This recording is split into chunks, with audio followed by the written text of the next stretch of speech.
બનાવીએ છીએ જે હેલ્ધી છે, સ્ટફિંગ વાળું છે. તો શું છે બજાર જેવી પરફેક્ટ રીત સાથે બનાવશું સ્ટ્રીટ ફ્રેન્કી. એકદમ સરસ રીતના ઘરમાં બનાવશું રોટલી, ઘરમાં બનાવશું ફટાફટ એનો મસાલો અને બનાવીએ આપણે ઘરની ફ્રેન્કી બજાર જેવી. ચાલો મારા રસોડામાં. ચલો ફ્રેન્કી બનાવવા માટે આપણે બનાવીએ સુપર મસાલો ઘરની અંદર. આ મસાલો ઇન્સ્ટન્ટ થઈ જતો હોય છે. એને તમે ભરી લેશો ડબ્બાની અંદર, 6 મહિના સુધી એ મસાલો એવો ને એવો રહેશે. આપણે બનાવી નાખશું ફ્રેન્કીનો ઇન્સ્ટન્ટ મસાલો. મેં લઈ લીધી છે 1 ચમચી મરચાંની ભૂકી, અડધી ચમચી હળદર, અડધી ચમચી ધાણા જીરું, માપ અનુસાર મીઠું. એની સાથે હું લઈ લઈશ 1 ચમચી ગરમ મસાલો, 1 ચમચી જીરા પાવડર, 1 ચમચી આમચૂર પાવડર, 1 ચમચી સંચળ. આ બધા મસાલાને કરી નાખવાનું છે મિક્સ. આ મસાલો આપણો એકદમ જ સરસ મજાનો તૈયાર થઈ ગયો છે. આ આપણને કામ આવશે મસાલાની અંદર ફ્રેન્કીમાં. આ ફ્રેન્કીનો મસાલો તમે ભરીને પણ રાખી શકો. લાંબા સમય સુધી જ્યારે ફ્રેન્કી કરવી હોય ત્યારે સહેલો સટ ઘરનો મસાલો તૈયાર થઈ જતો હોય છે. એને આપણે ભરી નાખશું એક એર ટાઈટ ડબ્બામાં. ફ્રેન્કી બનાવવામાં આપણે લઈ લઈશું 1 વાટકી ઘઉંનો લોટ, એની જોડે લઈ લઈશું અડધી વાટકી મેંદાનો લોટ, એની અંદર લઈ લઈશું માપથી મીઠું. ફ્રેન્કી બનાવવાની રોટલીમાં આપણે નોર્મલ એવો લોટ બાંધવાનો છે. આપણે આ બધું વસ્તુને કરી નાખશું મિક્સ. આ રોટલી એકદમ સરસ મજાની કઠણ લોટ થોડો નોર્મલ બાંધીને સરસ મજાની રોટલી આપણે બનાવશું ઘરે. એક સાથે પાણી નાખી નથી દેવાનું, થોડું થોડું પાણી નાખીને આપણે બનાવશું સોફ્ટ એવો લોટ ફ્રેન્કીની રોટલીમાં. તેલનો હાથ લઈને આપણે એને કરી નાખશું સરસ મજાનું કૂણવીને સોફ્ટ. આ લોટ આપણો એકદમ સરસ બંધાઈ ગયો છે. એને આપણે રેસ્ટ કરવા દેશું 10 મિનિટ માટે. બંધાઈ ગયો છે એકદમ સરસ મજાનો સોફ્ટ. તમે બાળકો માટે જો ફ્રેન્કી કરતા હોય તો તમે મલ્ટીગ્રેન લોટ પણ વાપરી શકો. આપણે એને ઢાંકીને રાખવા દેશું 10 મિનિટ રેસ્ટ. આપણે લઈ લઈશું 4 બટેટા નાના એવા બાફેલા. એને આપણે ખમણીને કરી નાખશું છૂંદો. આપણે લોટવાળો હાથ લઈને કૂળવીને બનાવી નાખશું આ પ્રમાણેના લુવા. લીંબુની સાઈઝના લુવા થશે. આપણે બનાવી નાખશું એને મોટી રોટલી. ફ્રેન્કીની રોટલી બનાવી નાખશું એકદમ મોટી સાઈઝમાં, જેથી કરીને આપણો મસાલો ભરવામાં આપણને એકદમ સહેલું પડે અને આપણી સરસ મજાની ફ્રેન્કી મોટી સાઈઝની તૈયાર થાય. આપણે ગરમ પેનની અંદર કરી નાખશું રોટલી. જ્યારે આ પ્રમાણેના પરપોટા થઈ જાય એટલે કે ડિઝાઇન પડવા માંડી જાય, આપણે એને ફેરવી નાખશું બીજી બાજુ.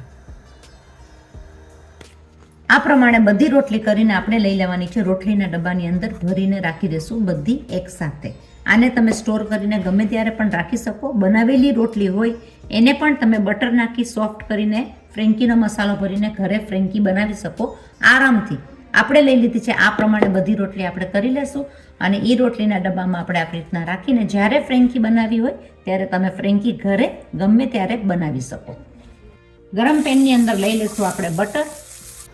પૂરણના મસાલાનો આપણે લઈ લઈશું મસ્ત મજાનો લાંબો એવો રોલ. આપણે એનો લાંબો રોલ કરશું જેથી કરીને ફ્રેન્કીની સાઈઝ રોટલીમાં ભરવામાં સહેલી પડે.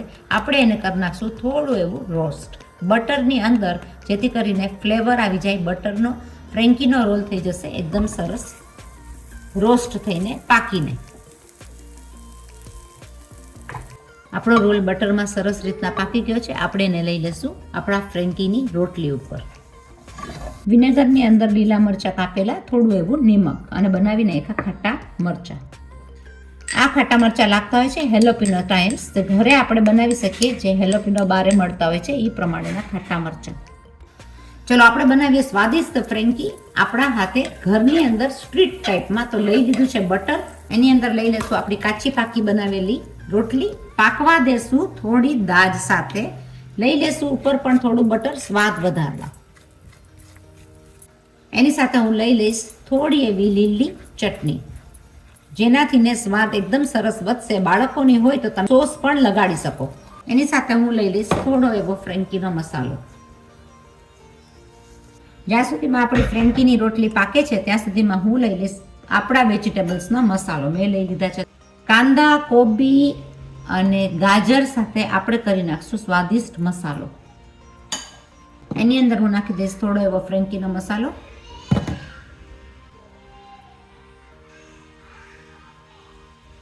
આપણે કરી નાખશું બધા મસાલાને મિક્સ. આનાથી સ્વાદ એકદમ વધી જશે અને મિક્સિંગ થઈ જશે એકદમ સરસ રીતના. જુઓ ફ્રેન્કીના મસાલાનું વેજીટેબલ્સ એકદમ સરસ આવી ગયું છે. આપણે જોશું રોટલી આપણી પાકેલી છે એમાં. લઈ લેશું એની ઉપર આપણી પેટી સાથે આપણે નાખી દઈશું બધા વેજીટેબલ્સ. જોઈતા પ્રમાણમાં તમને જેવા ભાવતા હોય એ પ્રમાણે વેજીટેબલ્સ લઈને સોસમાં લઈ લેશું થોડો એવો સોસ. બાળકોની હોય ને મોટાઓની હોય તો શેઝવાન ચટણી. આમચૂર પાવડર આપણે નાખેલો છે એટલે આપણે બહુ લીંબુ નહીં નાખીએ, આપણે થોડું એવું નાખશું સ્વાદ વધારવા માટે ઉપર જતા લીંબુ. કરી નાખશું આપણી રોટલીને રોલ. તમે જોઈ શકો કે આપણી આ ફ્રેન્કી એકદમ જ સરસ તૈયાર થઈ છે. ઘરે બેસીને આની અંદર તમે નાખી શકો ચીઝ, પનીર, જે પ્રમાણે તમને નાખવું હોય એ પ્રમાણે રોલ કરીને લઈ લેશું આપણે કોઇલની અંદર. ગમે ત્યારે આ સ્ટફિંગ સાથે તમે ફ્રેન્કી ખાઈ શકો. એકદમ જ સરસ મજાની ફ્રેન્કી થઈ છે. આપણે એને પલટાવીને કરી નાખશું થોડું વધારે શેકેલું. આપણી આ ફ્રેન્કી એકદમ જ સરસ થઈ છે. આપણે લઈ લેશું એને કોઇલની અંદર.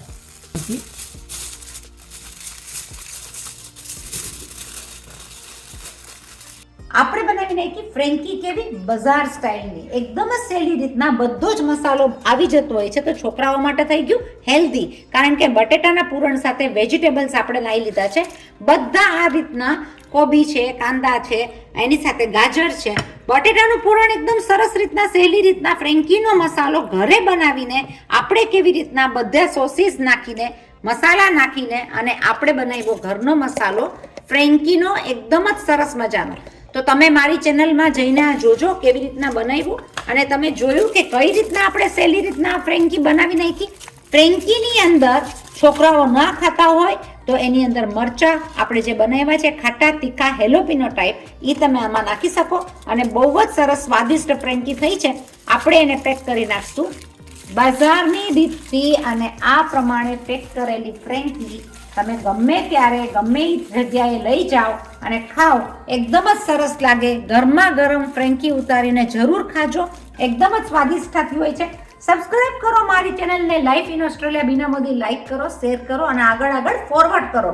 આપણે લઈ આવીએ છીએ આવી સિમ્પલ સહેલી સ્ટ્રીટ સ્ટાઇલ રેસીપી ઇઝીલી. પાછા મળ્યા જલ્દી. ત્યાં સુધી stay safe and bye bye.